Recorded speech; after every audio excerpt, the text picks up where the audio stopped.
is going on, everybody? It is Wednesday night. It is 9:30. It is the Cowboys Weekly. My name is Paul Spencer. That man right next to me is the showstopper, Dave Yarnell. Dave, what's going on a Wednesday night? And what's going on? It's Wednesday night. It's 9:30. It's time to talk Cowboys. Are we doing anything yet? Have I missed anything? Well, Dave, in Cowboy Nation, as Jerry Jones always said, we're all in, Dave. So you know what that means? No, we're not all in anymore. We're selectively aggressive. So, Dave, what does selectively aggressive mean to you? I have no idea. I'm going to try to put it out to the best that I can. Hey, I'm just a fan. I'm just, a fan of 30 years plus. I'm just going to say what selectively aggressive means to me. It means with the $3 million that we're going to have during the salary cap, we're going to spend all that $3 million, Dave. That's all. We have a little more than that, but it is what it is. But leave it to Jerry Jones, man. We will not be all in. Like actually, it's not Jerry Jones saying that we're selectively aggressive. It's Stephen Jones saying that.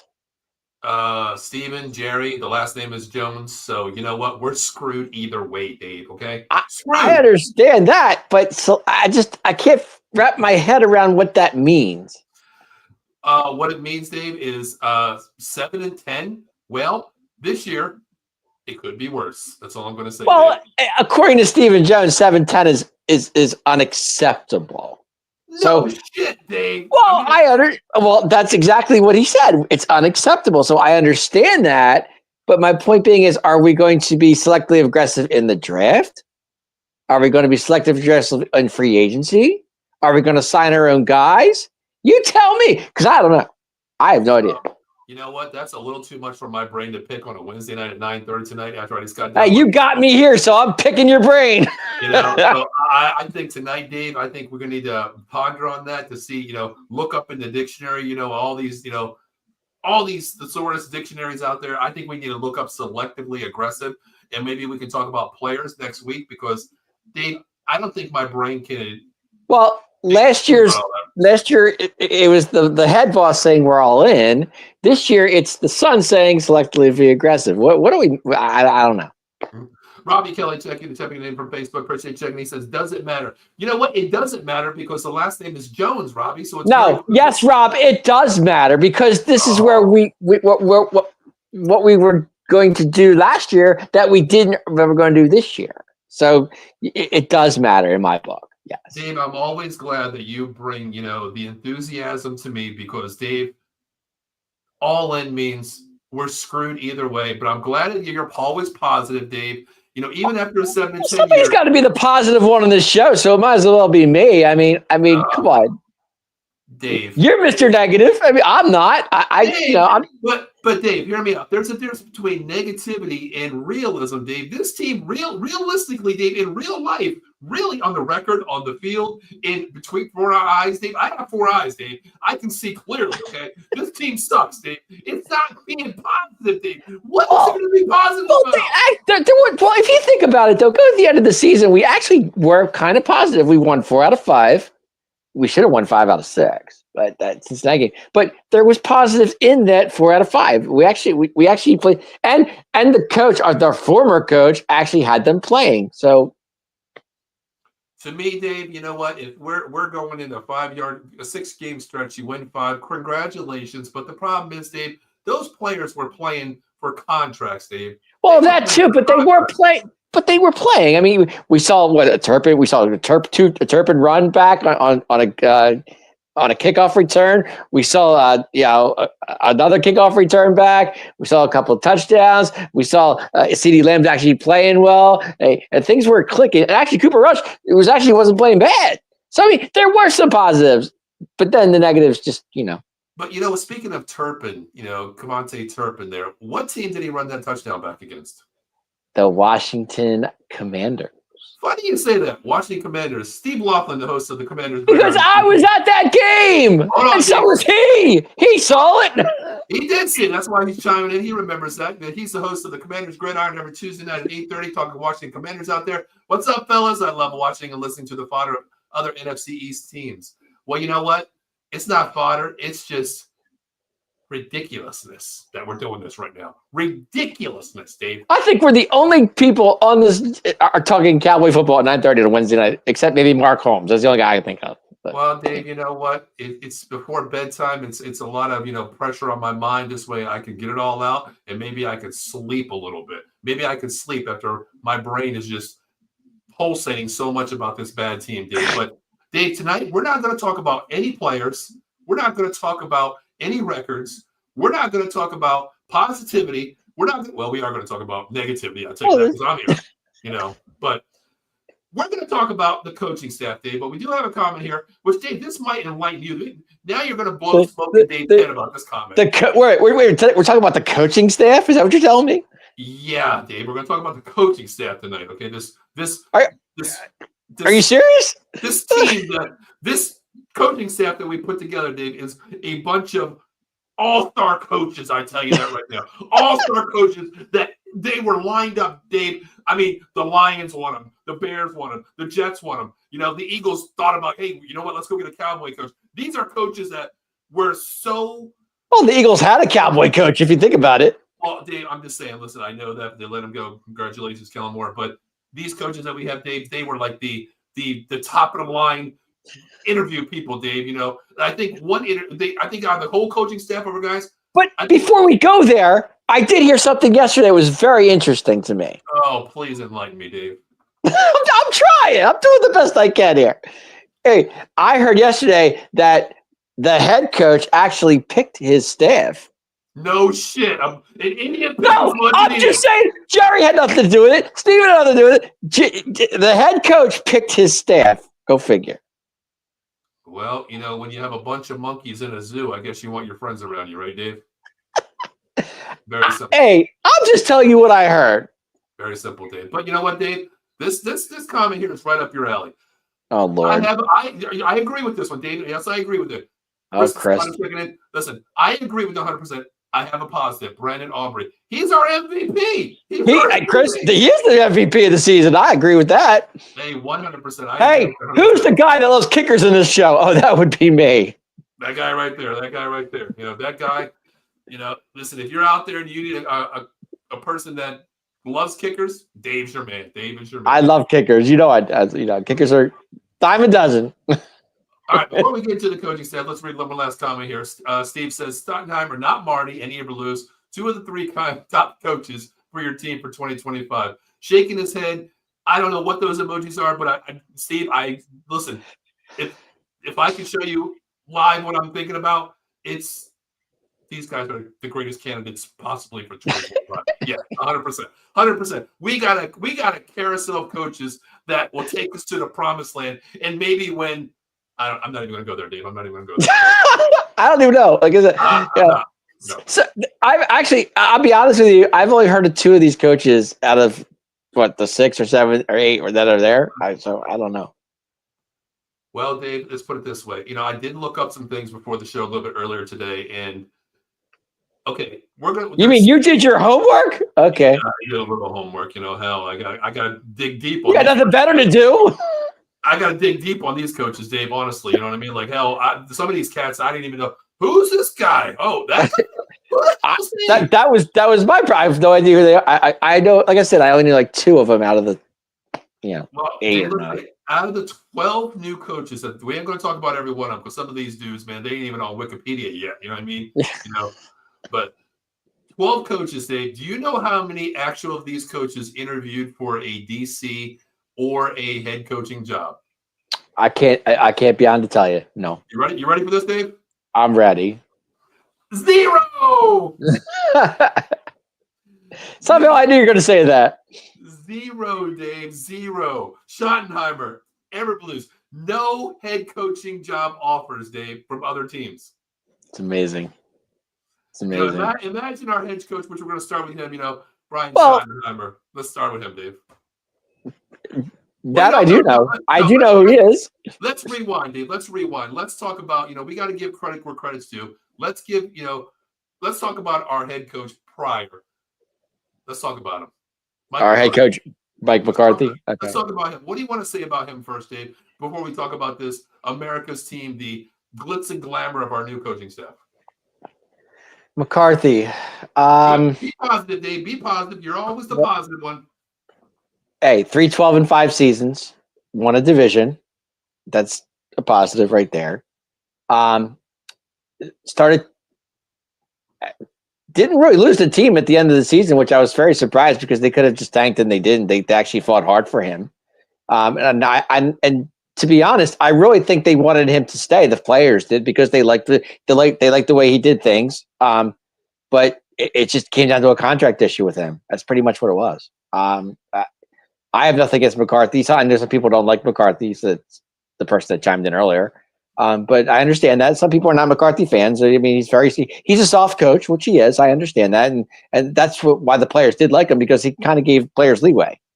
But he just got upset when they didn't do it the way he wanted to do it, and plus the offense wasn't, it was okay. It wasn't great, but they did fight for him at the last 6 games, so I give him that much. So, Dave, and like I said, he won the division in 12-5, 3 years straight. So. But I won't be on the same boat with you. I'm not going to go totally negative here. I'm not going to talk bad about Mike McCarthy. You're right. No. 12-5 seasons, 3 on the division. Of course, Mm-hmm. Look great. The downfall was being the number 2 seed at home. And you lose that game against the Green Bay Packers. I get that, Dave. But last year to me was a mulligan because the injuries, no free agent money. Too many. That played a part. That played a huge part, Dave. I get that. And you're right. They didn't fold on him the last couple games of the season, last 6 games of the season. Not. They played for him, and it showed with the sidelines, the way he interacted with players, hugging them, congratulating them. Even after a loss, even after the last game, there was compensatory hugs, handshakes. Coach, we want you. I get that, Dave. But the downfall is, Dave, no matter what coach you have the Jones family, Dave. You can't win, Dave, no matter what. You said it. You said it in your own words. He wanted to do things his own way. Dave, when you're a Dallas Cowboy player or coach, you don't get that luxury to do that, Dave. You don't. This is true. You don't. And it's Jerry or Stevens' way or the highway. And we understand that. We understand that. And Mike McCarthy actually he fought with the Joneses. He fight with them, but he tried to go with what they wanted him to do. Sure. And he did. And he did most of whatever he wanted to do, he did it, But I can't understand why. All I know is McCarthy wanted a 5-year deal. Jerry wanted a 3, and then they just couldn't come to terms.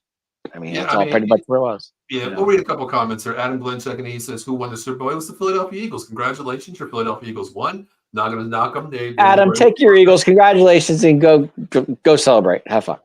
Oh, they already celebrated, Dave. They're still celebrating. Oh, sorry, but I know some people are still celebrating to this day. So Yeah, some idiots are still stuck on a pole down in Philadelphia. I heard. This is true. This is true. Steve says, I agree with this 100%. Can you really blame McCarthy for last season with all the injuries being strapped by the owner? Steve, exactly what I just said.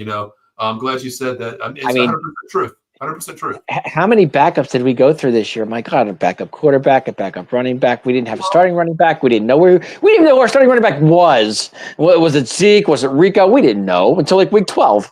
Well, that's the thing, going into free agency when you have $4.5 million on the books after you sign your rookie contracts, you can't really go out and get anybody, Dave. You have to go out and get the people that nobody wants, as I call them in Philadelphia, the wall workers. You know what I mean? You have to go out and Turpin as receiver, who didn't do actually that bad. Ferguson didn't have the greatest season of all tight ends. Rico actually had over 1,000 yards, which was really the positive if you think about it. And every play went to CeeDee Lamb, and it was like you're gonna CeeDee Lamb was playing running back, he was playing receiver, he was pretty much the whole offense. Exactly. Well, let's move on to the defensive side here. I hope Mike McCarthy gets it all done where he's at. Wherever he chooses to go, basically wherever he ends up. Hope he gets that team going. Wish you well. You did us great. Nothing negative to you. A little negativity, but more positive to you. Based on what you had to work with. You're trying to make cereal with no milk, brother. It ain't going to work. You know what I mean? It's not going to work. Good luck. Yeah. Well, let's talk about the other side of the ball. I wasn't a fan of this guy, Dave, Mike Zimmer. Last year I said, oh, I don't like fossil coaches. But then again, Dave, it was Mike Zimmer, the DC, that showed what he was in the league with Minnesota for years. Even going back to our days with the Cowboys, Dave. He blitzed. They played for him, Dave. But once again, we talk about one thing. he did what he could to work with, Dave. Injuries. No money for free agency, Dave, on depth. Okay. Well, you got to remember too. We lost Tank in week 4, which was really like that was the dagger right there. I mean, losing Tank hurt, defensive end of the ball, and the injuries just they piled up as they went. Yeah, I mean, I can't remember all the injuries we had, but we did have a lot. But I only have 10 fingers. I can't count that high anymore. That's what I'm saying. There's so many of them. It's just so hard to count right now. Mm-hmm. But to Mike Zimmer's credit, it's funny. They actually started to see Zimmer schemes after like week maybe 7 or 8, and then all of a sudden, we lost Parsons for 4 weeks. That didn't help either. That hurt. So I mean, there was injuries during this defensive side, but in Zimmer's defense, they actually didn't do that bad for what Zimmer was tried to play with. You're right, Dave. I mean, exactly. Parsons out for almost 4 to 5 games. And of course, you didn't have Deron Bland in until late in the season. Deron Bland was hurt too. Yep. It was so bad where you have no money. You can't really make a trade. You can't really go out and get a top free agent corner out there in any way. Dave, the name I'll bring up is Andrew Booth. We had to go get this scrub, Dave. Right. Well, you got to remember too. We lost Diggs too. We lost Diggs during the season. We lost who had Marcus Lawrence was hurt. D-Law, like I said, D-Law, but we Deron Bland. You said Deron Bland. Mm-hmm. And your boy Overshown, he got hurt too. So, I mean, there was just, everything just, our defensive wise just went injury wise. It killed us. Yeah, I mean, I have nothing bad to say about Zimmer because he played his ass off as a coach. The scheme was there, the players bought into it. Going from Dan Quinn's defense, Dave, where you have 11 hats on a ball. Zimmer played the same way, but the only downfall I have to him was it's every coach DC, even Dan Quinn played this way, Dave. And I look at, how much, games I watch all the time. I'm texting you like, look at this. This is what pisses me off with all teams. We're the only really team, Days. It's 3rd and 5, and we're playing 10 yards off the ball in every possession. That's Zimmer's defense. That's what he does. That to me, like, what? I always, coach the word jam. You got to jam the wide receiver with the line of scrimmage. That's what you're paid for. But there was a positive in this defense, if you think about it, because Jordan Lewis actually stepped up this year. I mean, he really did. He had a great season. You and Jay Lewis, man, I tell you. But I'm just saying, and you know what? They better sign it. They better bring him back, because if they don't, I'm gonna be upset, because I like Jordan Lewis. I always did.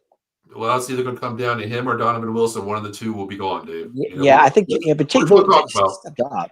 Yeah, which we'll talk about. Comment here. Steve says, since you guys are talking head coach, I saw a stat recently that the Dallas head coaching is a career killer. Every head coach that left, fired, not returned, etc., has never coached in it. Is that a coincidence? Well, if you coach under Jerry Jones, you're scarred for life.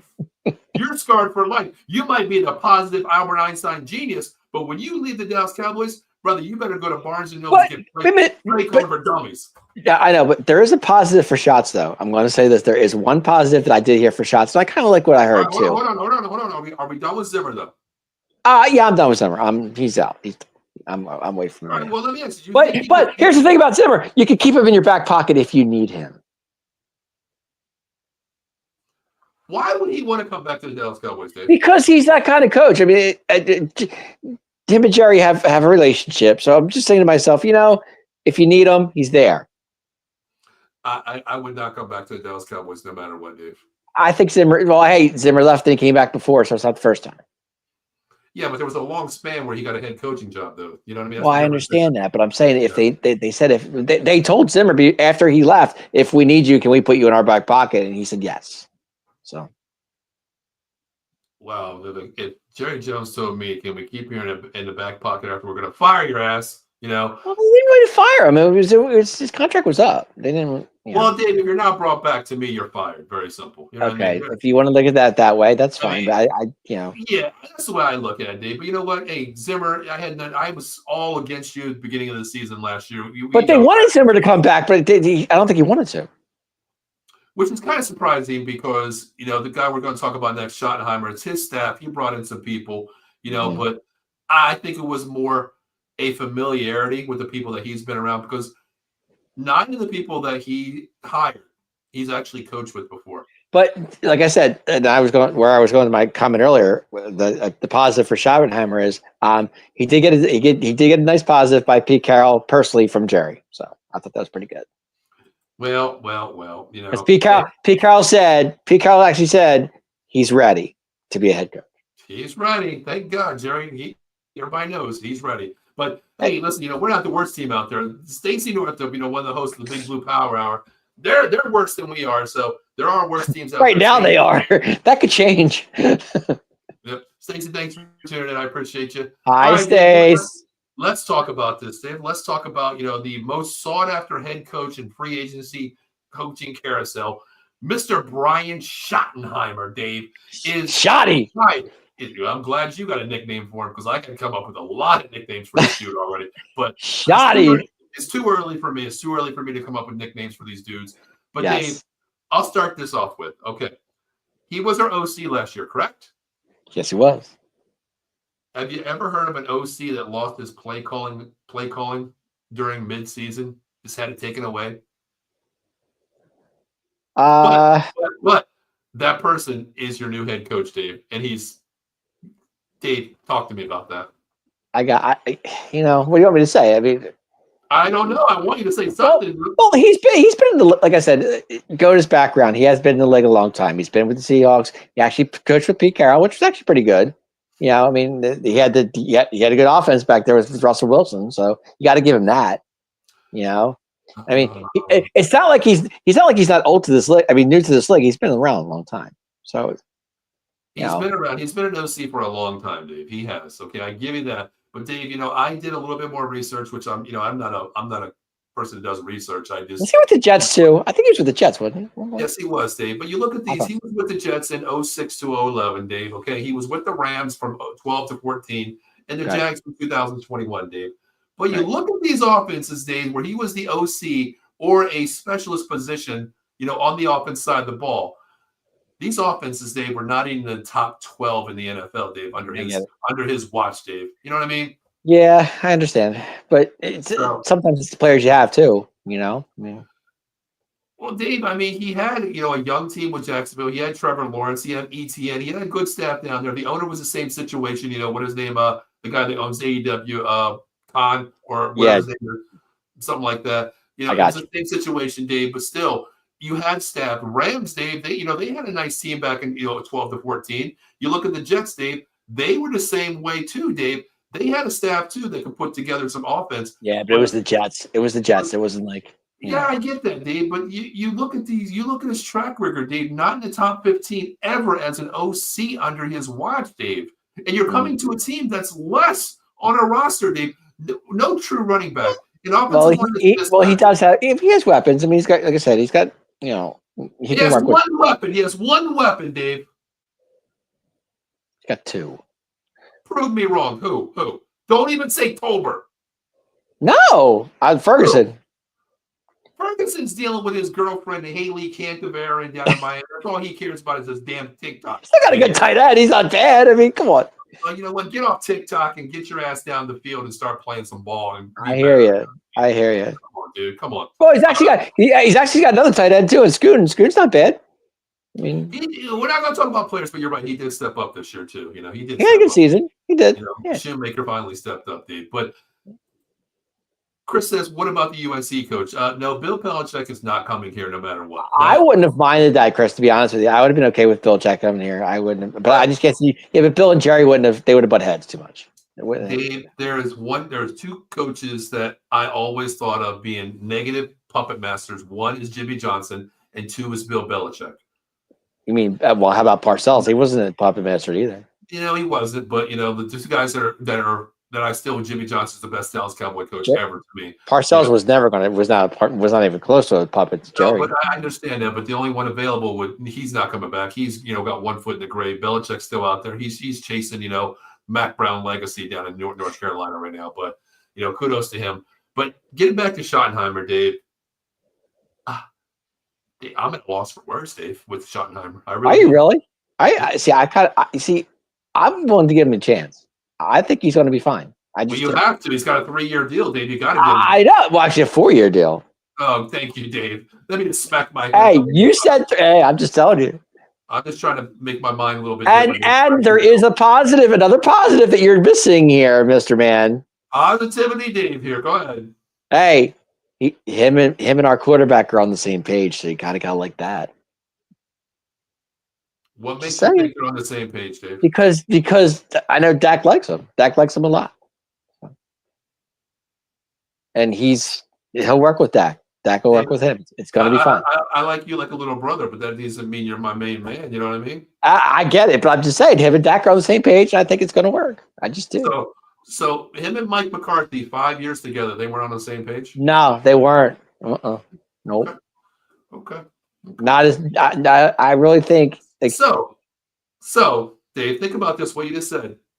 Schottenheimer and Mr. $60 million man himself, Dak Prescott are on the same page, correct? You said that, correct? Right now they are, yeah. So if they're on the same page and everything was clicking, Dave, what happened?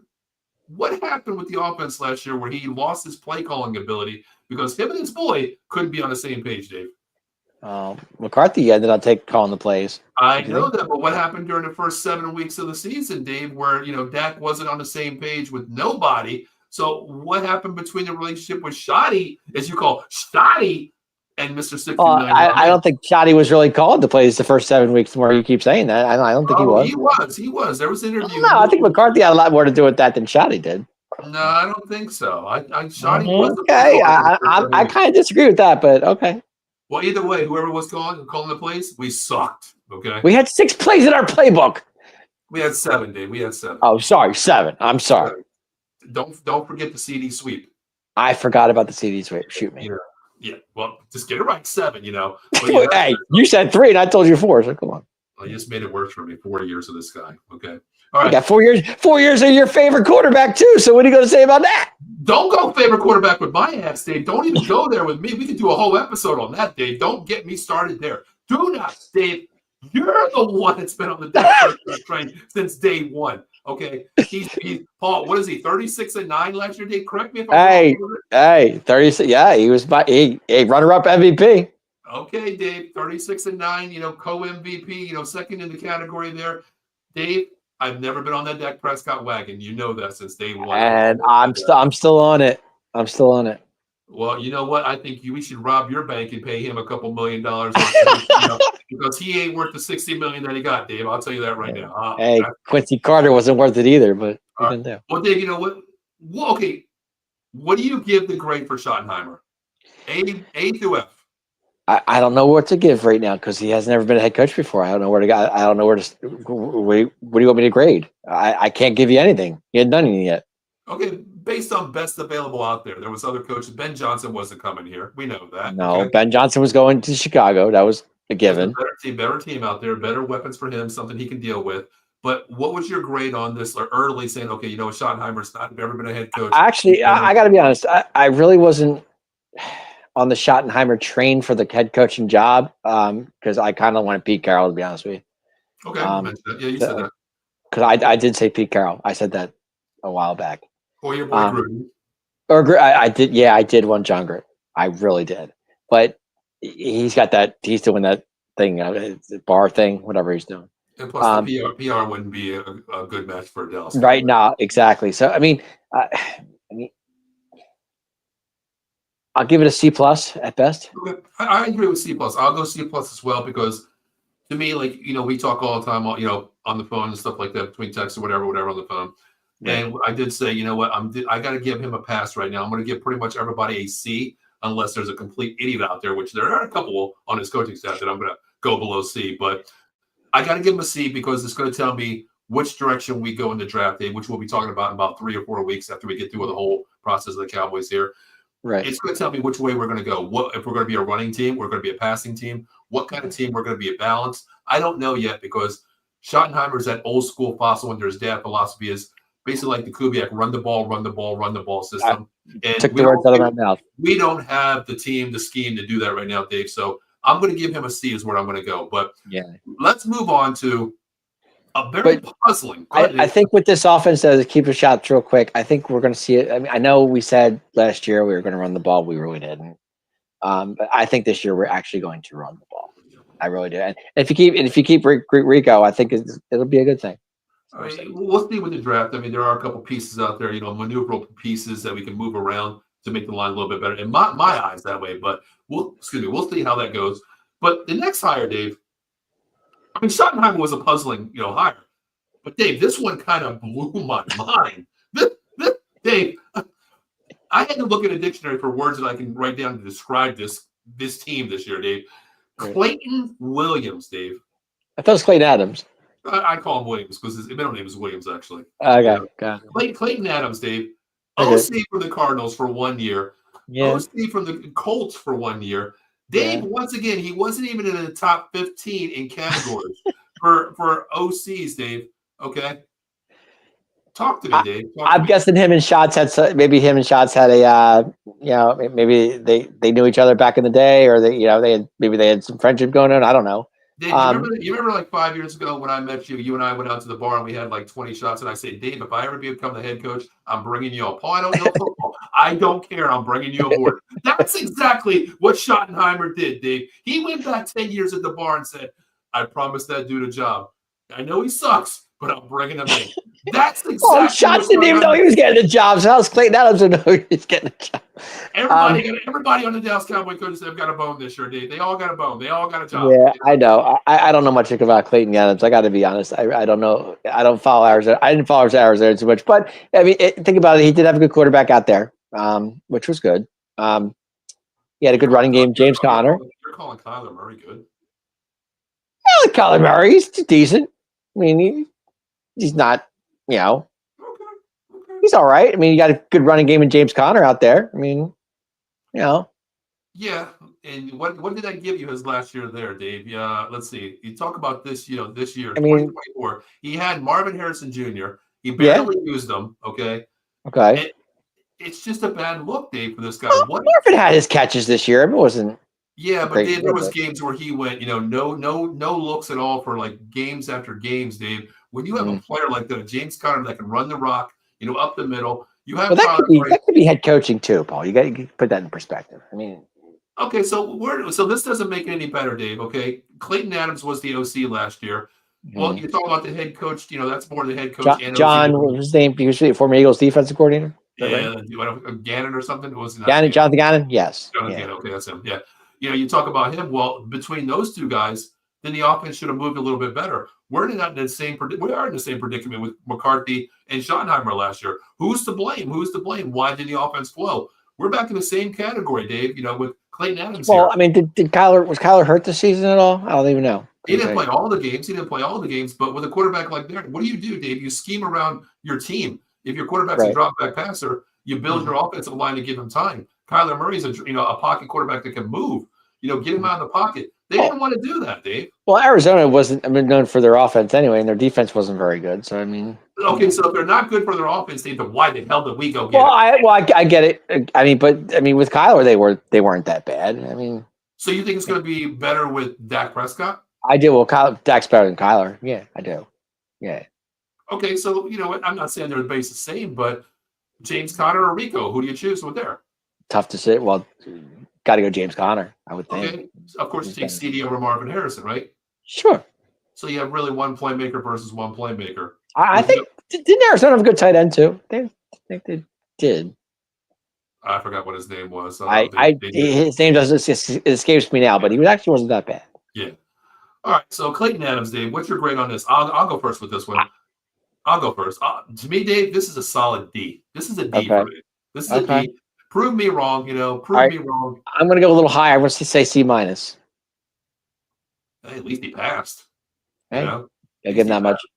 Sure. I mean, this is all. This way too early speculations of our coaches, Dave. Of course, with both of us. But given their track record, Dave, no one's really an eye-opening hire to me. Is like, oh, this guy's going to be great. This guy's really going to be good. This guy's great.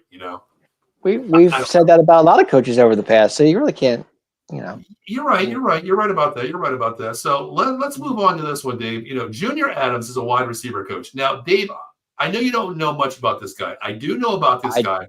Don't really know Junior Adams. I'll start off with this one here. This one I'm going to give a B, almost a B+. Oh, you like this? I like this guy. The reason why, Dave, he has 20 years of wide receiver coach. He was the. I know you don't watch a lot of college football, but Dave. You started to because I've been telling you to watch. Yeah, you got me into it, but you did. But you know how Oregon's very explosive. The Oregon Ducks, right? I do. Yes. Okay. The Washington Huskies, the year before they went to the national title game, right? Yes. With Michael Penix, right? how Yep. explosive they are. Dave, he was the wide receiver coach and the co-offensive coordinator for both of these teams. Maybe then there we go. So I do That's like this. He's 20 years in the league, not in the NFL. positive. A positive. I'm shocked. But here's the downfall, Dave. You ready for this one? I knew there had to be something. He's never coached in the NFL. Oh. But Dave, you know how I am. I like college blood. I like guys that come in and think out of the box, Dave. Think out of the box. And you know what? Hey, throw this in there. This is in college. We do 5 wide, RPO out of 4 wide here. This is what works, something different. The Oregon Ducks, man, they averaged 44 points a year while he was the OC, Dave. While he was at Washington, they averaged 33 points a game, Dave. Well, it's funny. It's funny because if you go back to what Schott was saying before, like in his press conference, he goes, "I'm going to be asking my coaches a lot of questions and go running what they're saying. So maybe this is a positive thing." And the great thing is, Dave, I know you like the wide receivers, which we won't talk about the players that much today. You talk about Tolbert, you talk about Florinet, you talk about these receivers, Brandon Cooks, who we don't know right now. But I don't think Brandon's coming back, but go ahead. But here's the thing. With Junior Adams, he's turned a lot of 3-star athletes, Dave, into first and second round wide receivers. Rome Odunze, he actually was a scout who brought him in to Washington, Dave. He does know wide receivers. I like that. He can make lemonade out of freaking lemons, Dave. Well, there you go. He is my B+, Dave. There is positive. See, you got me going positive. That's a good thing. That's a good thing. You got me going positive, Dave. Right? You know what? I had to do something. I'm trying to turn you around. All right, well, it ain't going to last long because the next son of a bitch we're going to talk about, he went right down the shitter, Dave. Let's talk about Ken Dorsey, Dave. Ken Dorsey. Yeah. My God. Actually, it's funny. Rob told me about Ken Dorsey. I didn't know much about him. I didn't really know where he was going with it. Listen, college, you can't mention quarterback without Ken Dorsey from Miami. Mm-hmm. The dude was legit.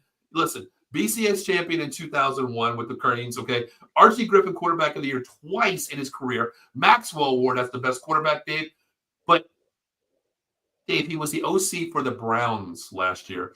Now, he was the OC for the Buffalo Bills, Dave, who got fired because he couldn't gel with Josh Allen, and they brought Joe Brady in, and that turned everything around.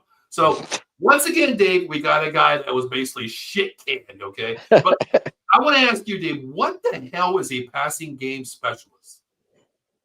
I couldn't tell you. Passing game specialist, I don't know much about that. Actually, I never heard of it, to be honest with you. I know teams have different names, Dave. They have passing game coordinator, passing coordinator, game, right. What is it? Not analyst, but some words out there that's even, I don't even know what the hell they are. But to me, Dave, I just don't get this. A guy, yes, he's been an OC, Dave. I mean, to me, the way I'm looking at this coaching staff is Schottenheimer said, okay, Clayton Williams, he's a young OC, 2 years, basically 4 years as an OC with 2 under demeaning teams. Mm-hmm. Adams is a guru with wide receivers. Dorsey, he's been an OC. But I think what Schottenheimer did, David, I think what he did is say, well, if I get 5 idiots on my staff, that might equal 1 genius. That's what he did. That's what he did, Dave. Because Dorsey brings nothing to me, Dave, at all. Nothing at all. I'm a loss for words for that one, really. Yep. Eddie, checking in. What's going on, Eddie? How you been, brother? Eddie, what's up? Thanks for tuning in from YouTube, Eddie. Appreciate you, brother. Eddie, I got to talk to you. There you go. But Dave, Ken Dorsey doesn't bring anything to me. I mean, maybe he'll surprise you. Maybe something, I don't know. Well, Dave, I don't know if they have an award out there for passing game specialist. Passing game. I can't even put a wrap around it. Passing game specialist. I just don't get it, Dave. I mean, like I said, I think he's hired just a bunch of 5 idiots out there. 5 OCs in the league. Maybe they might equal 1 head coach if you add them all up. I don't know. Got me. Eddie's got it correct. Idiot Schottenheimer and a group of morons. You said it correctly. 100%. Eddie, give it a chance. Oh, man, you're talking to the guy who yesterday, my guys wanted to tear his head off because every match he said it was terrible. So come on, really. He says Ken Dorsey can't coach. I get that. Give him a chance. Well, he shit the bed with Cleveland. They're in a dumpster fire. Then you hired the most dumpster fire head coach, OC out there in Ken Dorsey. Then he was with the Buffalo Bills prior. Lost his job to Joe Brady. And these are the guys that you want. But hey, you know what? You're the passing game specialist. I'm okay with that because I don't know what the hell you're doing out there. I don't know what the hell your title means. I have no idea. Maybe he's at home playing Madden, on PS3, PS5, and Xbox One. Maybe he's looking up things like, Shotty, this will work. I'm the passing game specialist. I specialize in this. Maybe it'll work. Draw it up, Maybe Are we being negative again? Come on. Well, then how am I supposed to get positive with Ken Dorsey here? I got you. Look, I was hyped about Junior Adams, Dave. I was here. Yeah, you were here for Junior Adams. Now you're here for Ken Dorsey. This to me, Dave, is a solid F. Number one, I don't know what the hell. I'm going to give it a D. I'm going to give it a D minus. We'll see what happens. Oh, Dave, come on. Come down to my level. Just give him an F. I can't. You can't. Well, by the end of the season, you will be, but we'll see. Yeah, but that's my positiveness being a little ahead of you.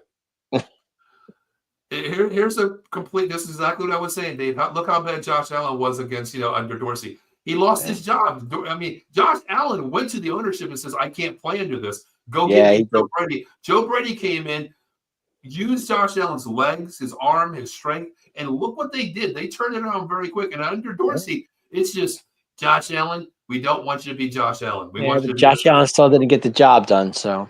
Hey, a lot better than what their record was under Dorsey, though. You know what I mean? We don't pay for participation trophies, do we? Former Hurricanes are not smart. Sound familiar?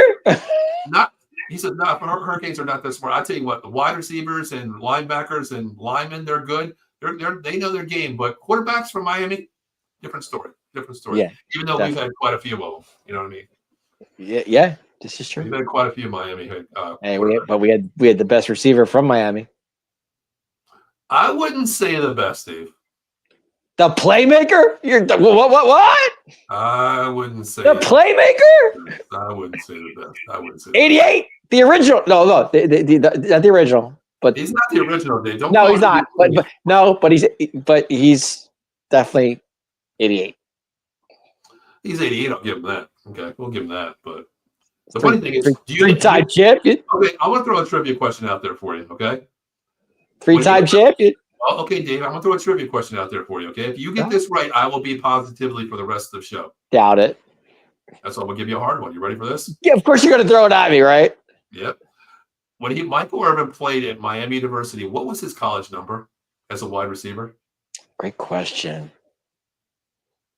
Give you 10 seconds. It wasn't 88.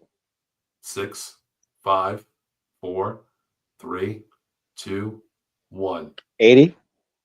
47. 47. Okay. Isn't that weird, though? 47 was his number. That is weird. That is weird. Mm-hmm.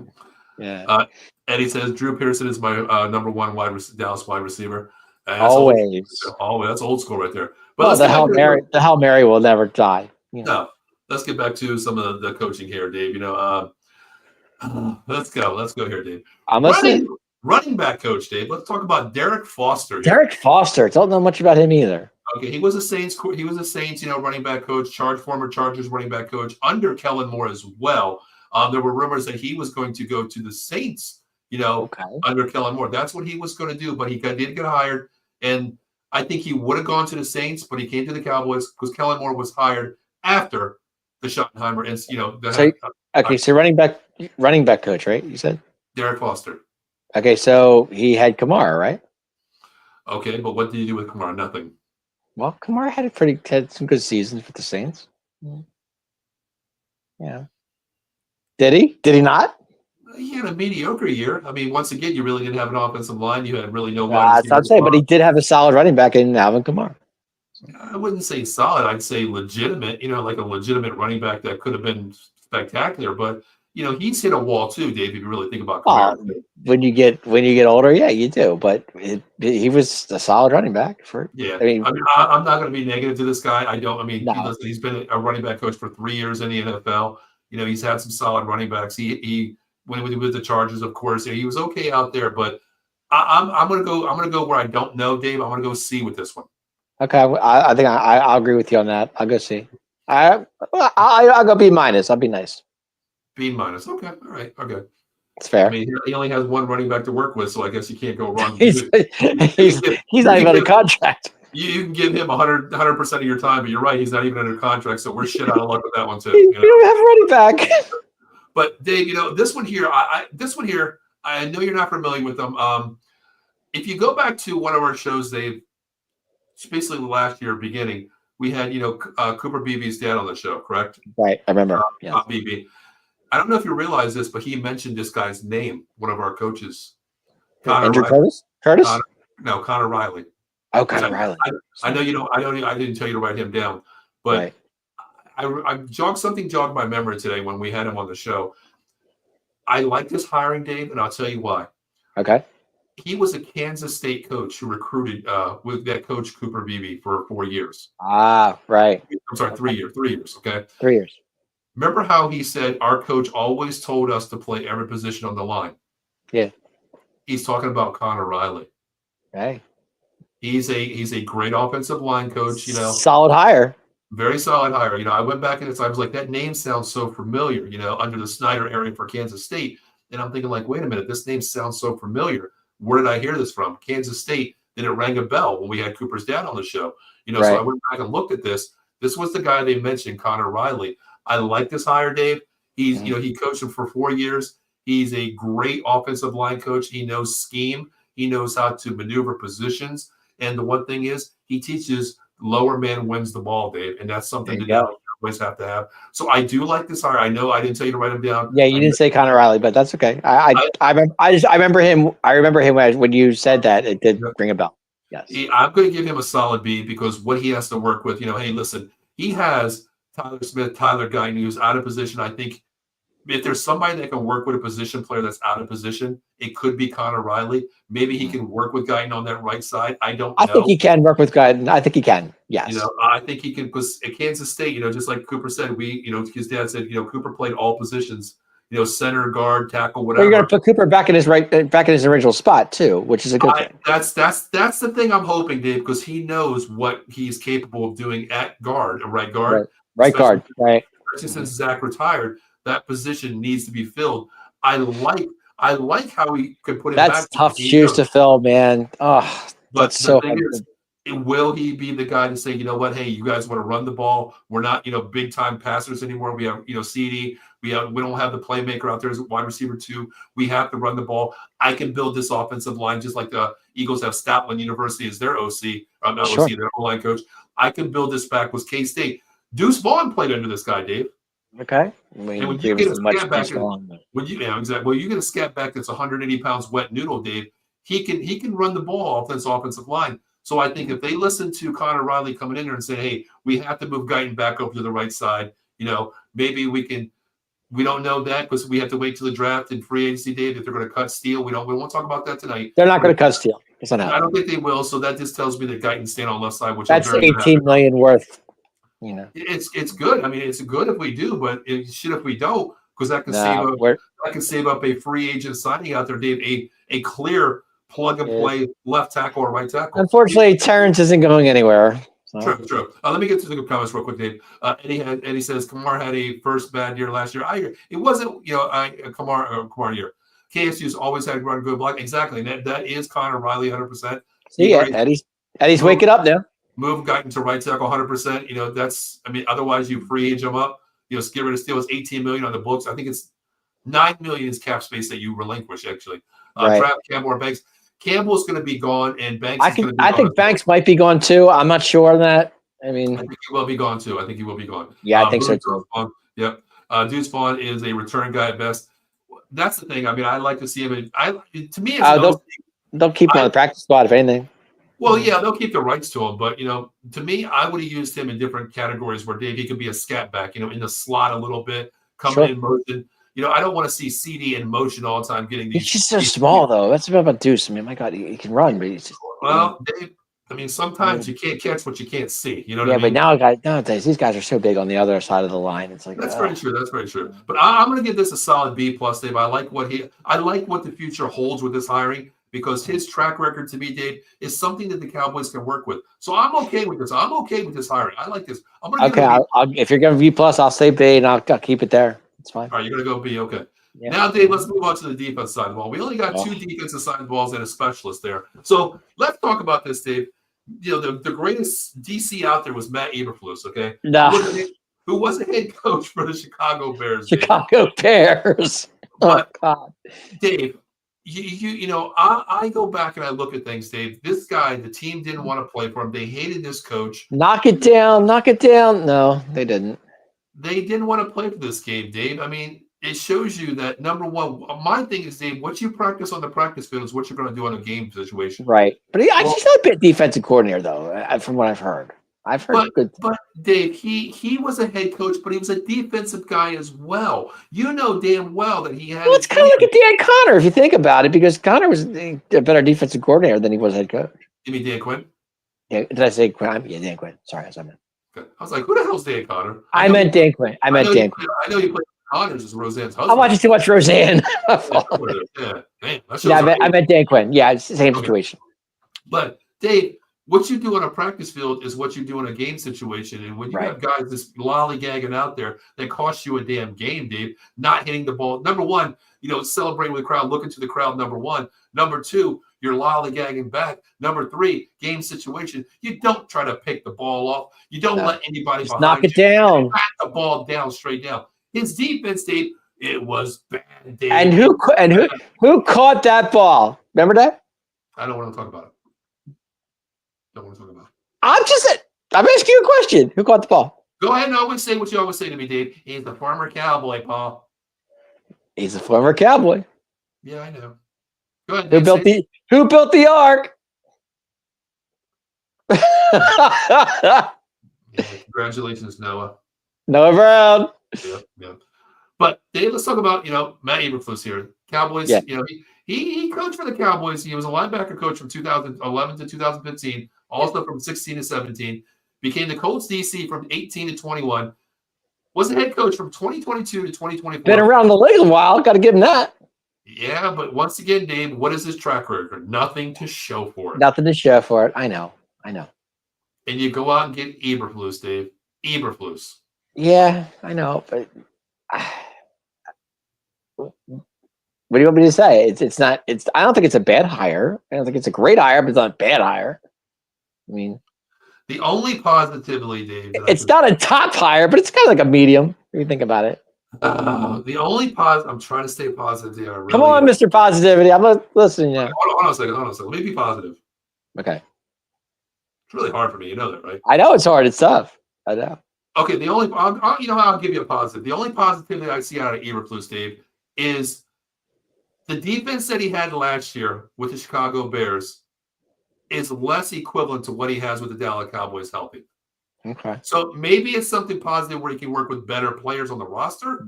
That's what I'm thinking too. But if he doesn't, Dave, I'm not going to have very kind words at the end of the year for this dude. Oh God, I can hear the text messages now.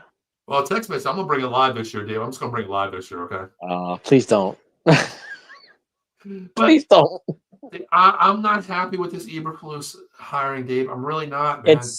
I hear you. I understand. I would have rather kept Zimmer, but you know what? Which is kind of like weird. But listen, they played for him. Like I said, Zim's in the back pocket. You never know. But give Zimmer credit because he played with a lackluster, roster who do injury. And we'll see what Eberflus can do because he didn't do much in Chicago, that's for sure. You got fired, Dave. You got fired in Chicago. That happened. Yeah, he did. He did. And the other thing is, I want to say, I hope they don't ask Eberflus about drafting players. But is he a better defensive coordinator than he is a coach? We have to put that. We have to put that in consideration. We have to. We'll see because maybe there was too much on his plate. As the head coach, you got three phases of the game: offense, defense, and special teams. There's a lot to do. You got to know player personnel, time management. It's a lot. I've been a head coach. I understand that, but maybe we'll see, Dave. Maybe we'll see. But the one thing I don't want Eberflus involved with is the drafting, Dave. Let me tell you why. No, don't. No. Because you know why, right? You're going to tell me. This is the idiot that took Caleb Williams over Jaden Daniels. Yeah, bad decision. Stay out of the draft room. Just stay out of the draft room, okay? You know what? Hire Zimmer as the draft game specialist, just like Ken Dorsey is the passing game specialist. Right. Get a specialist that knows drafting, Oh. Yeah. All right, let's talk about some of the comments. Eddie says Matt's defense sucked in Chicago 100%. Here's why it was bad. It was bad. Okay. It was bad. His only catch, talking about Noah Brown of the year. He is it was a touchdown, Eddie. He is the F higher, Dave. F higher. See, I'm not the only one, Dave. I'm not the F only minus higher. F minus. You can't go lower than F. But you got to give them straight situations are different for where different teams where they go to. Well, You know? I mean, you got to see what. So Eddie, don't be sitting there. It's enough higher. Yeah, maybe it is. Maybe it was in Chicago. It may not be in Dallas. You don't know. You don't know. Well, Dave, that's with all the coaches this year. You know what I mean? Well, I get it, but you sitting there dogging the guy. I mean, you don't know what you don't know. Well, I mean, he's not far off where I'm at, Dave. Okay. You know? The Bears underachieved under him. The last comment is Micah needs to tell the coaching staff that he will not line up on the line. It really Micah needs to shut up and just sign this. Get it done. He needs to sign the contract, but Jerry needs to pull it out fast and get him signed. Number one, that's on Jerry first. It's his my question is: will they get it done before free agency, or will they get it done before the draft? No, Dave. It's going to be date before a game opener. Okay, that's when it's going to happen. No, it can't be that. You can't. You can't go that. You can't go that far ahead. It's a track record of Jerry Jones. Well, I understand. Well, it's different. It was different between Dak and Lamb. It was. But regarding Eddie's, comment there, Micah needs to tell the coaching staff he's not going to line up on the line. It really depends what this defense does. If Overshawn comes back healthy, you're going to have him. You're going to have a couple of linebackers out there. We'll see if Kendrick signs that 1-year deal coming back to us. I think he will. I'm on the fence with that. I'm not sure. But I don't think he will because Zimmer's gone. He came back to play for Zimmer. He came to play for Zimmer. He didn't. Yeah, exactly. That's why I'm not thinking. I don't know if he will re-sign on a 1-year deal. I think some other teams will take a flyer on him because he played out of his mind last year for a guy. Oh, he did. He played really. I mean, he started off soft at the beginning of the season and then picked it up in the middle and in the end. But Eddie, regarding this, Eddie, you're right. He does play better as a linebacker. But the thing is, too, you got to look who he's lining up behind. Marcus Lawrence. He didn't get a lot of sacks this year. He had to play on the line because Lawrence was out a lot. He usually, if he plays linebacker, he lines back on stunts, on that outside. He lined up inside. He was on Gallimore's tail before. Odigizua, he was on these defensive ends. When Marcus Lawrence was out, it was Sam Williams is out. It was, it was. Yeah, that hurt us too. Losing Sam, that was a big loss. Every defensive end was out, so you really couldn't stunt on Parsons playing linebacker. That's why he had to play, defensive end 90% of the snaps, which they double teamed him. But we'll see how Overshawn comes back. We'll see if Kendricks gets re-signed. Because to me, if you have Overshawn in the middle, you have Kendricks playing the Mike linebacker outside, and you have Micah playing a strong linebacker who can still pass rush and defend, I think there's a solid linebacking core. But we got to see what this offense, this defense. Let's see what we do in the draft too. That's the big thing too. I agree. All right, let's move on, Dave. Now, here's another one, Dave. Here's another one here. Let's talk about this guy, Andrew Curtis, Dave. Okay. Got me. Passing coordinator. Okay. Coordinator. Yeah. He is basically the co-defensive coach, Dave. Co-defensive assistant coach on here. Okay. This was a hire, Dave. Where's he from, actually? Where's he from? Here's the reason why I think he's with the Cowboys. Who's our defensive coordinator, Dave? Right now? Eberflus. He coached under Eberflus last year. Ah, gotcha. What, in Chicago? He was a safety coach in Chicago Bears last year. Okay. There you go. He was there for 8 years, Dave. 8 years? Huh? Okay. Yeah, I'm sorry. 2 years. I'm sorry. 2 years. 2 years. 2 years. I was going to say 8's a long time. He was there for 2 years. 2 years. Okay. Makes more sense. But Dave, safeties are his forte, and the safeties played like shit last year for the Chicago Bears. Yeah, they weren't too good. To me, it was just like, this is what I'm going to say, Dave. I'm not. Really maybe it's who he had to work with too. So I mean, true. I'm going to give him that mulligan there. Who you have on your roster? Maybe he had nobody to work with. I get that point, Dave. But to me, our safeties aren't that bad if you think about it. So, I mean. But Dave, this is the way I see it. Okay, Dave, you know what? Hey, Paul, you got a head coaching job at this high school. Dave, I know you sucked as a safety coach, but you're my boy. I'm bringing you aboard. That's to me what this hire was. Is that what you see? Okay. I mean, listen. The thing is, it goes. It does show me a little bit different because do you know he was on the coaching staff of the Legion of Boom? Yeah. He was the Chicago's DB coach, Dave. Okay. When the Legion of Boom was there, but okay, maybe you have to have top 8 players to be something good for Andrew Curtis. I don't know, but when you have a shit show of defensive backs, you suck, and that's what we see. But maybe we'll see, Dave. Like I said, it's maybe who he had to work with. It's Look, he's been around the league, Dave. I mean, you learn, as the older you get, the wiser you get. This dude has been a DB coach for 20 years, Dave. 20 years, okay? Bears, Dave. Seahawks, Giants, Saints. He's been around, Dave. And the Rams. He's been with the Rams. He's been around the league, Dave. I mean, take a little bit of every damn team you've been with and build on something and be better. This guy's been a journeyman, Dave, but I'm not even going to grade this dude, Dave, because I'm done hiring one of my boys from the Chicago Bears. I'm done, Dave. I'm done. Okay. So I'm not even going to grade this dude. You're not going to grade Andrew Curtis at all? No, because you know what? No. I'll give him the benefit of the doubt. I'll give him a C+. You know what? I'll be nice and I'll give him a C because I don't know what the hell he's about right now. Okay. Sounds good. I'll give him a C. Let's see. I'm not sure. Overshine out till 2026. I don't know. I mean, the one thing I know. Actually, I saw a video on him. Not actually this afternoon. I was watching him. He was moving around. Looked pretty good. I mean, not running or anything, but he was moving the knee. He was going up and down with it. So progress is being. Well, the one thing is, coming from Texas, Dave, I got to pat myself on the back, and I said this dude's going to be the best linebacker in the. You said, hey, you were all about it. You're all about him. All about it. Even before the draft, I said this guy's going to be the big linebacker coming out. That play against the Giants still sticks in my mind, though. That was awesome. Yeah, the little tip and score. Yeah. Oh, amazing. But my thing is, Dave, if he comes back healthy, there's one dude that can do it. This guy's legit. His cardio and his effort and his heart will come back. Without a doubt, he can do it. I have no doubt on that. Mm-hmm. I want Diggs to be healthy. That's what I'm thinking. That's what I want. I just want a healthy roster, 53-man roster. Yeah, I'll take that too. Absolutely. And he says, we saw how badly the Bears DBs were. Yeah, 100%. I mean, the Bears DBs were solid on paper. No, they were just badly coached. I agree with that.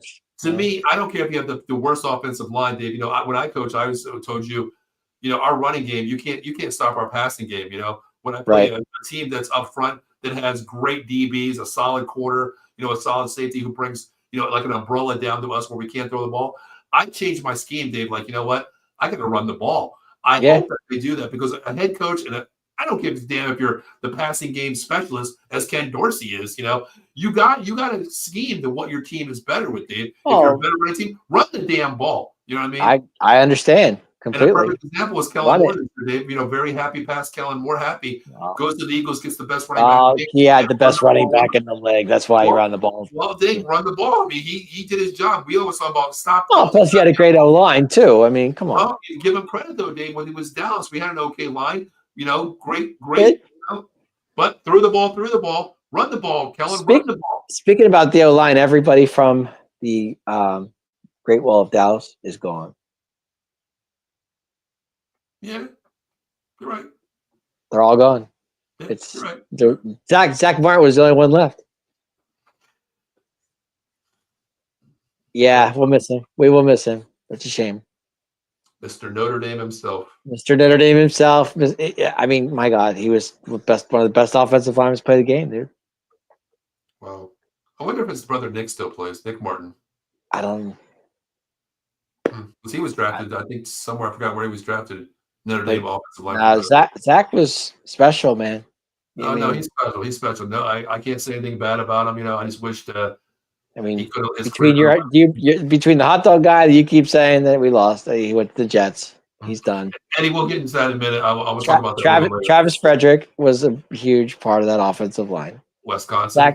Zach Martin was all about that line. Yep. I mean, it's a shame. I know I'm missing somebody, but that line was amazing. It was so good. Yeah, you're talking about Mr. Hot Dog himself, Tyler Smith. Tyron Smith. Yep.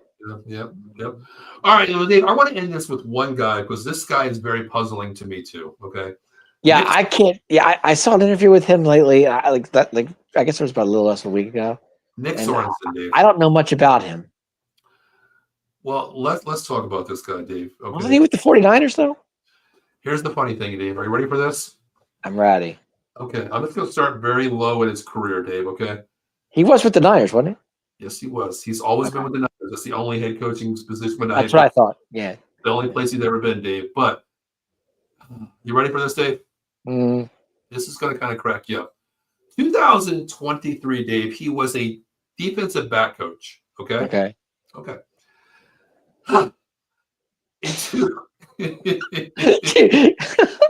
This cracks me up, Dave, because this is the greatest hire I've ever seen in my life. Okay. This is great to me. Okay. 2022, you were a special teams coordinator. Okay. Which I think Dallas hired him as a special teams coordinator, right?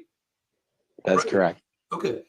But Dave, last year with the San Francisco 49ers, Dave, do you know what his position was on the coaching staff? He was special teams coach, wasn't No, he was not. he? No. He took a pay grade. He went up the ladder on the coaching staff, Dave. Where'd he go? Well, you go from what? Special teams coordinator. Where do you go after that, Dave? What do you think? Hey, you like kickers. You're getting a promotion. Where are you going, Dave? Kicking coach? Well, no, you get away from the kickers. Aubrey, I'm leaving you. Where am I going to go? All right. Okay. Where do you go? DB. Where do you go? Defensive back. Okay, you jumped that defensive back situation. You went a little bit higher than that, Dave. Where are you going? I'll make it easier for you. You went from special teams coordinator, okay? That defensive coordinator. He was the Niners defensive coordinator last year. He was? I thought he was special teams coach. He was the special teams defensive coordinator, Dave. I was going to say, I know, because I remember somebody told me he was special teams coach. He was the defensive coordinator for the San Francisco 49ers. Gotcha. Okay. Dave, this is something that I don't get, Dave. I don't get. Paul, we're hiring you for a special teams. Yeah, but now he's a special teams coach, so he's just gonna, But I get that, Dave. But Jerry's bringing me in, or Shotty's bringing me in, and he's saying, "Hey, Paul, listen, we know you were a special teams coordinator back in 4 years ago. We know you were a DB coach. We know you were a assistant coordinator, a defensive coordinator for the San Francisco 49ers. We're going to make you our special teams coordinator." Well, the interview that I watched him, they were asking him, "Do you have to do much in special teams?" He goes, "No, just whatever Shotty tells me to do, I'm going to do it." So. That just tells me we hired another idiot in the can of monkey. Yeah, that's what he said. He said, Shotty calls shots. All I got to do, I don't have to do much. Just do special teams. What was that old school thing? What was it? Monkey in the barrels. Remember those? Yes. Okay, I think that's what we have. We have a barrel of monkeys in the goddamn barrel with this coaching staff. Okay. You're rough. But Dave, think about this. You give it a chance. You have to give it a chance. If it's that bad, then what do I have to lose, Dave? 7-10. Right, exactly my point. What do you have to lose? I'm giving the blind three-legged guy with the Dick is shocking. Hey, I'm giving everybody a chance, Dave. You can't get any worse. I see that. Okay, you can't get any worse. All right, let's get into the comments real quick. I'll give him a B. I'll give him a B minus. I want to talk about that a little bit later. Travis Frederick was a big what if. Well, no, Travis Frederick was nasty. But here's the thing, Eddie. What if? Eddie, go back to bed, man, because you have no idea what you're talking about, bro. Travis Frederick was one of the best offensive linemen in Dallas history. Come on, man. He was. What if? What are you talking about? His injury played him too far. Eddie, you're pissing me off tonight, bro. Travis Frederick. You pissed off. You pissed Kurt off last night. That's another show. I'm just saying. Quarterback coach? Question mark. Yes, DC, Eddie. Thank you. It was DC. Yes, 100%. Yep. Which is kind of mind-boggling to me that you go out and you get a guy that's everybody wanted him on the radar. Everybody wanted him on the radar because everybody wanted him to be the new DC from other teams out there. But we hire him not as a DC. We hire him as a special teams coach. What's he going to tell Turpin? Turpin, catch the ball, spin, run fast. Hey. Coach, I already know that. Have you seen my let it go out of bounds in the end zone. You know what? Stay on sides.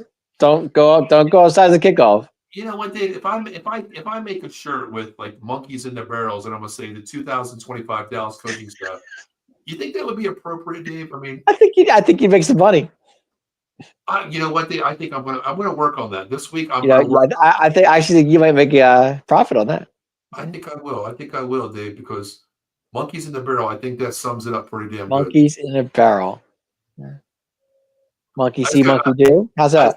I just got to see how many monkeys are in the barrel before I do that. You know what I mean? Why don't you put a picture of Jerry saying "monkey see, monkey do," and you can put No, Schottenheimer. I'm not putting Jerry as a damn monkey up top, saying these are my monkeys in the barrel. That's what I There you want to go. do. You know what I mean? There you go. And he says Trevor should have last 5 more. He should have, but the problem is with his injury, he couldn't play anymore. He was injured. It was life sustaining where he couldn't play. I give him credit. He retired at the right time. He cried during his press conference that he had to give up football. Yeah. But the thing is, he's still around Dallas football too. He goes. Oh, yes. Yeah, he's still around. He's still around as like a consultant. So I love Travis Franklin. Big Travis from Wisconsin. Oh, Travis, he's the man. The big is if he could have stayed healthy. Yeah, I mean you can't. Okay. You get a disease out there. There's nothing you can do. It. God gave it to you. It's very That's simple. what I'm saying. What can you do? You don't choose the path that you get on a disease like that. If it was career injury or you know what, you couldn't play because of you're out of shape. It was a different story with Trevor. He wasn't out of shape. It was a disease. He could, Travis's career was short by 5 years. I agree. I think he had a solid 5 and more it years. was. It was a foundation at O-line, Like I remember Andrew Garrard, days like that were solid center. I think he could have been the next guy. That's where what it comes. He's saying, what if, he would have panned out. Hey, it's funny. Kudos. Actually, a great offensive lineman just retired a few days ago. Who? Jason Peters. Oh, yeah, he's a consultant now, I heard. Hey, he was a Cowboy at one point, but he was an Eagle by far. But I'm saying, but Dave, real quick, what is your grade for this entire coaching staff? I got to give it a C+ at best. I mean, I've been trying to do the math. I gave one solid F out there, a couple D's. I'm giving Shots the benefit of the doubt. I'm giving Clayton Adams the benefit of the doubt. Eberflus, I know his record isn't the greatest. But I look at it. Ken Dorsey, Ken Dorsey's a joke, Dave. But I have to give it a C+, C- at best. All right. I did have a couple B pluses. Like I said, Junior Adams out there. I love him. He's a wide receiver coach that's been, Oregon Ducks, Washington Huskies. He's played with some solid wide receivers. He's been in the top 10 every year in college football. He's got a great, IQ with wide receivers.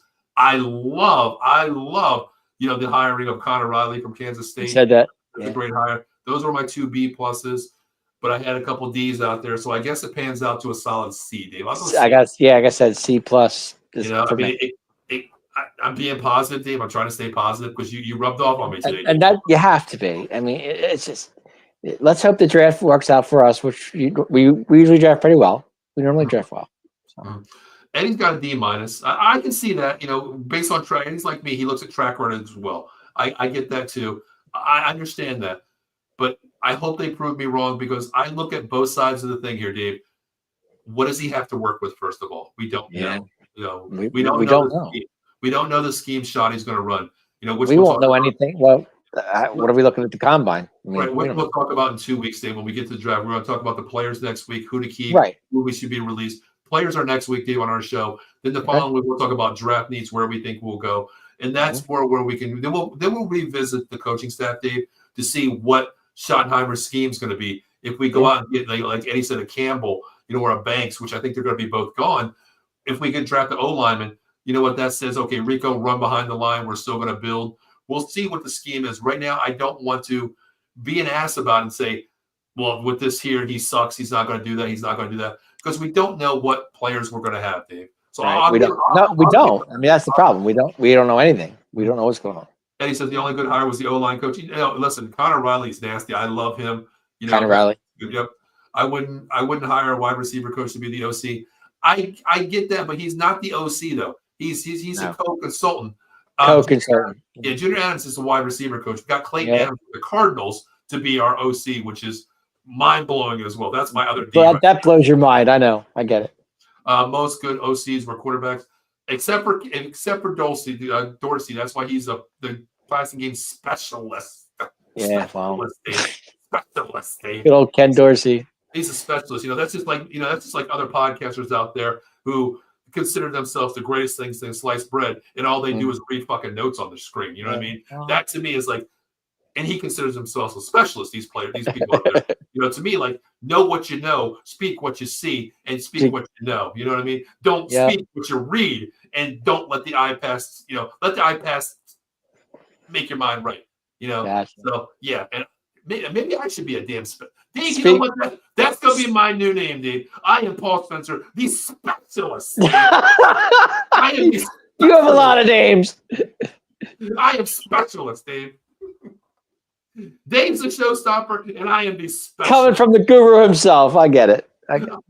Who coined that name? Who said that? Oh, Tom Kelly. That was Tom Kelly. Yeah. Listen, Listen, I want to give a shout out to my mentor, Cole County Entertainment, every Monday night, 8 p.m. Give him a holler out. Give him a shout out there. He watched your show on YouTube. Good guy. He's actually my mentor that got me into this. Hey, he's mine too. Mine too. Good guy. Good guy. He's an Eagles fan. We respect him 100%. So that's where I started with him. Is Dave as well. So Dave and I met on the same damn show. This show right here. Yep. 5 years ago, Dave. 5 years. Something like that. Yep. Something like that. That's why I said the most. I agree, Eddie, 100%. But Dave, there is one comment I wasn't going to touch on, but go ahead. There is one thing you forgot to do tonight. Yeah, but I want to get to this first, okay? Just check it. Eddie brought this up, and I did have it on my itinerary to talk about. Okay. How about the soft quarter of Green Bay Cutters, Raheem Morris crying about the tush push, Dave? What is your thoughts on the tush push, Dave? I hate it. I hated it from the start. I just, to me, it's rugby. It's rugby football. I've been saying that for years. I mean, I'm not saying it's illegal, and I'm not saying it's a bad play. I just don't care for it. I never liked it. I'm on the fence with this one, Dave. Not because the Eagles have mastered it 100%. No. Their rate is 92%. I looked it up today. I was going to mention it actually, but to me, it's always the Bush push. It happened with Reggie Bush, Matt Leinart against the Notre Dame Fighting Irish that lost the game. In the last second. So it's the Bush push to me, the brotherly shove, the tush push, whatever you want to call it, whatever it's coined. I call quarterback sneak. Well, my thing is this, Dave. To me, there's no other play in the NFL where you can assist a runner, okay? Mm-hmm. Forward progress, Dave, should be stopped when a player actually stops his leg movement. But it's to me, honestly, it's the hardest thing to stop on the 1 yard line. It really is, because when your offensive line's pushing the other defense back, it's hard to stop. Well, I'm on the fence with that, Dave. I'll get to that too. But my thing is, how many times do you see? I've seen Dallas Goedert. I've seen Saquon Barkley. Okay, I've seen A.J. Brown at times. I've seen another offensive lineman come in there. When Hurts is pushed there, and let's say he gets it or he's short, he's still moving the file. I've seen players grab his jersey and pull him, Dave. Okay. Yeah. That to me is that's something. If you can keep the tush push for me, if you want to call it that, whatever. Since Eddie said tush push, you said it. I'll say tush push. You can keep that in the game, Dave, but you got to get away from the point of assisting the runner. Let the QB line up there, take the step. I don't care if you're in almost a victory position, but now, Dave, I think what they're going to do is they did this year where the offensive linemen are neutral, of course, across the line. The center is there. The quarterback's behind him. The running backs, whoever's behind him, has to be 1 yard off the ball. They can't be right up on him. That's fine. But to me, there's two things. I'm okay with the assisting to a point, but you got to call the play dead after a certain time, Dave. You know what I mean? I agree.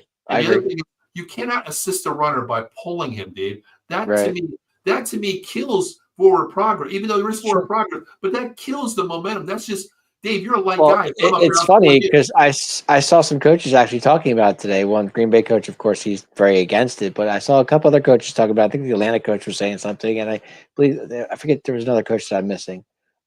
Anyway, they're saying it's dangerous too. It's a dangerous play. No, it's not to me, it's not dangerous, David, at all. It's not dangerous at all. I mean, to me, you know exactly what the Eagles are going to do, and I give the Eagles credit for it because they've mastered this, Dave. You lost one of the best centers. Of course they mastered it because. Well, Dave, it's a scheme that you practice, Dave. Listen, if the Eagles haven't mastered it, how come the only other team that's over 70%, Dave, in tush pushes is Josh Allen and the Buffalo Bills? Dave, there was times Josh Allen's a big dude. Well, Dave, there was times where we've done it and we've lost fucking 4 yards on it. Well, Cooper Rush isn't as big as Josh Allen. But low man wins the ball, Dave, correct? I mean, I get it, but it's to me, it's still, I don't like it. It's rugby to me. It's not football. So I'll leave it at that. I get it, but to me, it's not. To me, when someone brings up injuries, I don't think it is, because when you're playing man-on-man football, Dave, it's 4th and 1. But you can't stop it, Paul. You can't stop it when you're on the 1 yard line. It's not going to happen. Well, Dave, dude, LeVou went over the line like 5 times, and they Well, then, Yeah, Dave, you know what? To me, then I argue with that one there. You're right. You can't stop it, but you can't. It's. I mean, you can stop it though, Dave.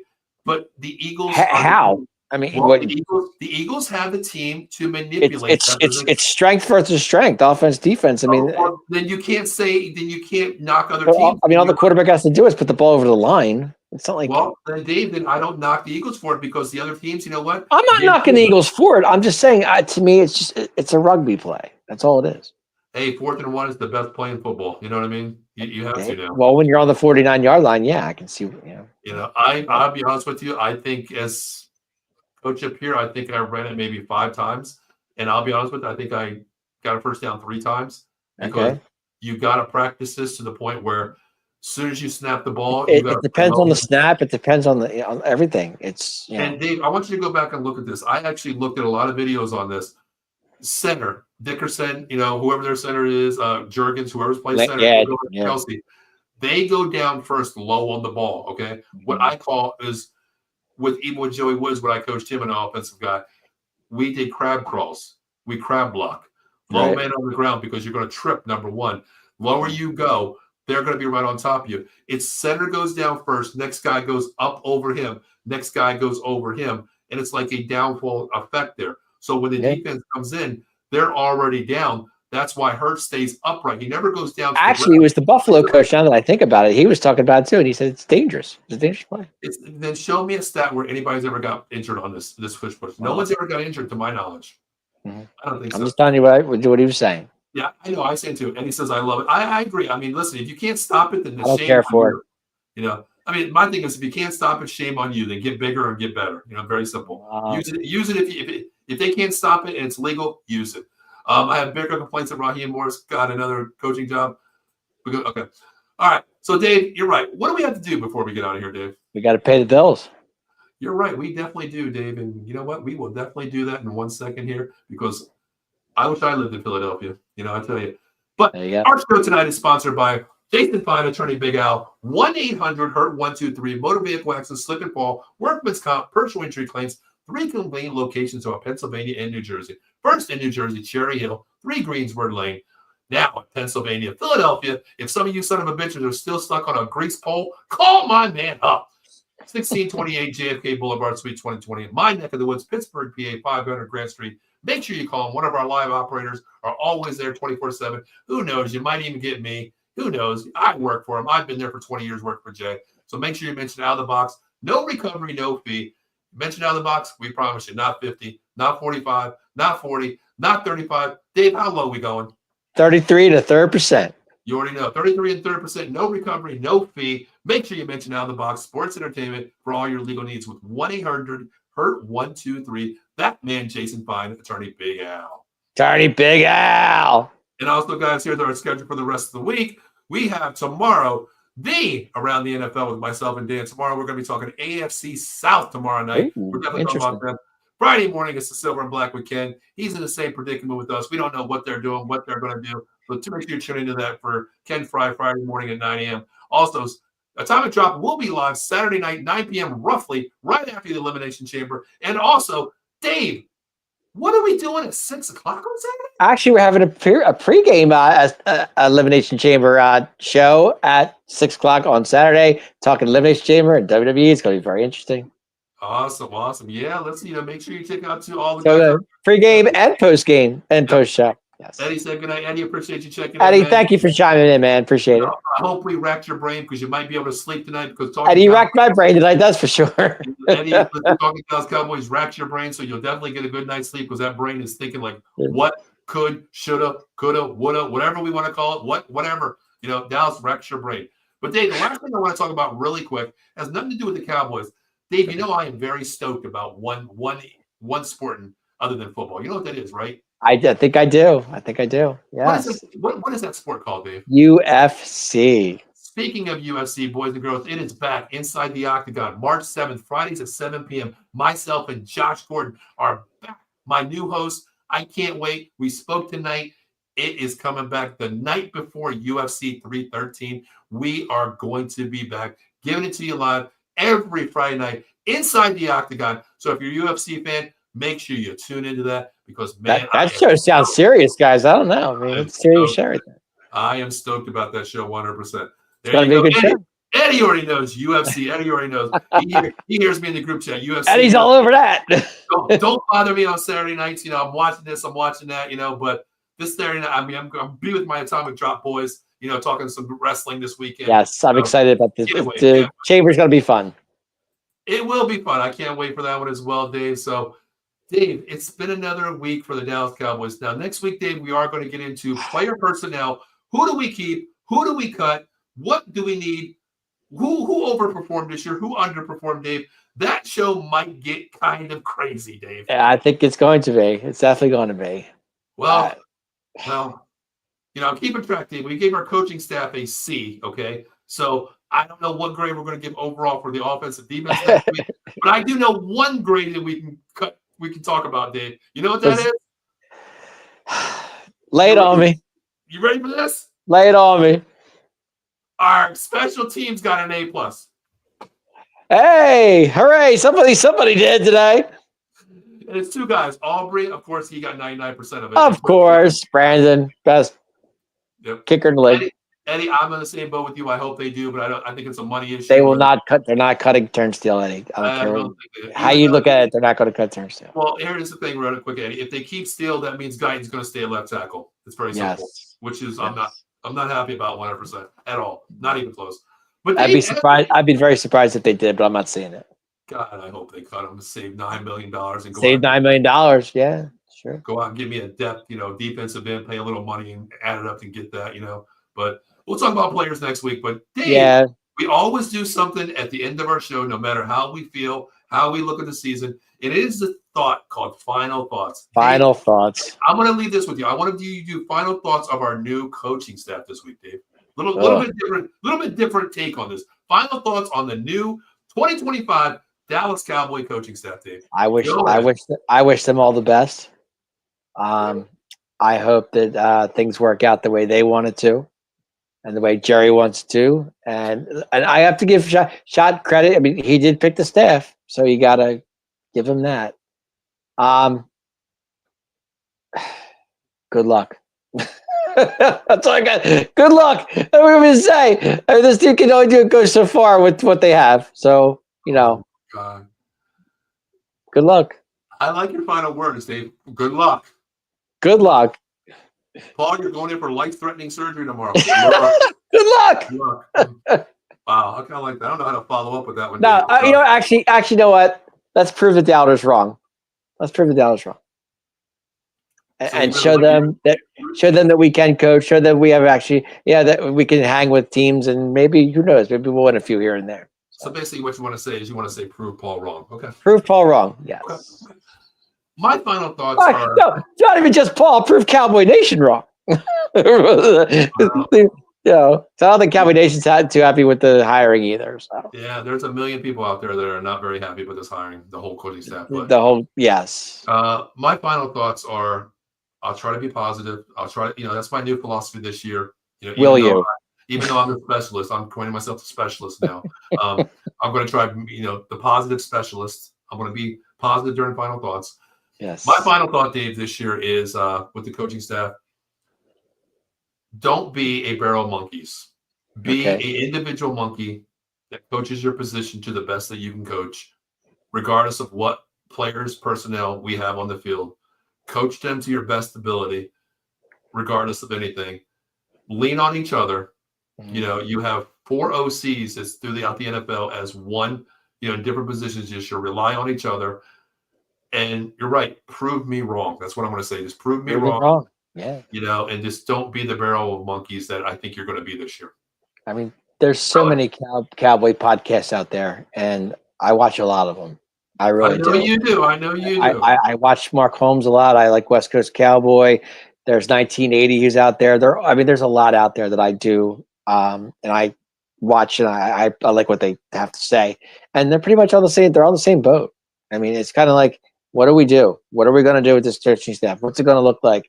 In 1980, he's been proved me wrong for years. So it is what it is. I get it. Just hang in there, Cowboy Nation. That's all I can tell you. Hang in there. I hope so. Hey, listen, if you want to find out what we think, just hop in next Wednesday night at 9:30 p.m. Cowboys Weekly will bring it to you, talking about all of our players. We've done the coaching staff. We've done the team, in performance for the last year, 7 and 10. So next year, we definitely talk about each player, starting 22, the roster. You think about it. We've had our Dave Campos. We've had our Chan Galeys. We have our Shotty. Now we got our Shoddy. So it's, we've been through it. It's not a first time. You know what? I got no idea for another shirt. Past head coaches. I got more monkeys in the barrel. I mean, Jason Garrett's. I mean, you know what? That's the perfect shirt, Dave. How many 8-8 seasons did we go with Jason Garrett? Yeah, Dave, you just made me make another shirt. I'm going to have the monkeys in the barrel with Dave Campo, Chan Gailey, all these coaches. Yeah, I'm going to have Jason Garrett on top of the barrel. Jason Garrett. That's what I'm going to do. New shirt. Yep. Like I said, we've had our share of coaches over the years. Oh, 100%. So, guys, make sure you tune into Out of the Box Sports Entertainment. We appreciate you chiming into us. All the viewers that we have. If you're not out there and you haven't done so far, follow us at Out of the Box Sports, OOTBOXSPORTS on YouTube, X, Facebook, wherever you're at. Just subscribe to it. It's free. We have 13 shows, more coming soon. So make sure you subscribe to us for notifications out there. If you want to start your own show, reach out to one of the hosts, wherever show you're watching, reach out to them. They'll reach out to me. We'll get it started. Just do what you do, love what you do, love what you watch, love what you speak, and keep it up. It's very easy to do. And last but not least, make sure you tune on March 7th, 7 p.m. Inside the Octagon with Josh and Paul. We'll bring you all the UFC action. So, Dave, we will be back next Wednesday at 9:30 p.m. Don't forget Saturday, 6 o'clock. We'll be talking at Elimination Chamber. I'm excited. Yes, we will. So, Dave, are you ready to get the hell out of here? I am. Let's get out of here. Absolutely. Get us out of here, Dave. Hey, first of all, I want to thank everybody for watching us tonight. Really appreciate it. If you're checking in with us, hey, we appreciate everything you did. But first of all, thanks again. I appreciate it. And you know what I always say at the end of the day? Go, boys, go. See you next week. Later.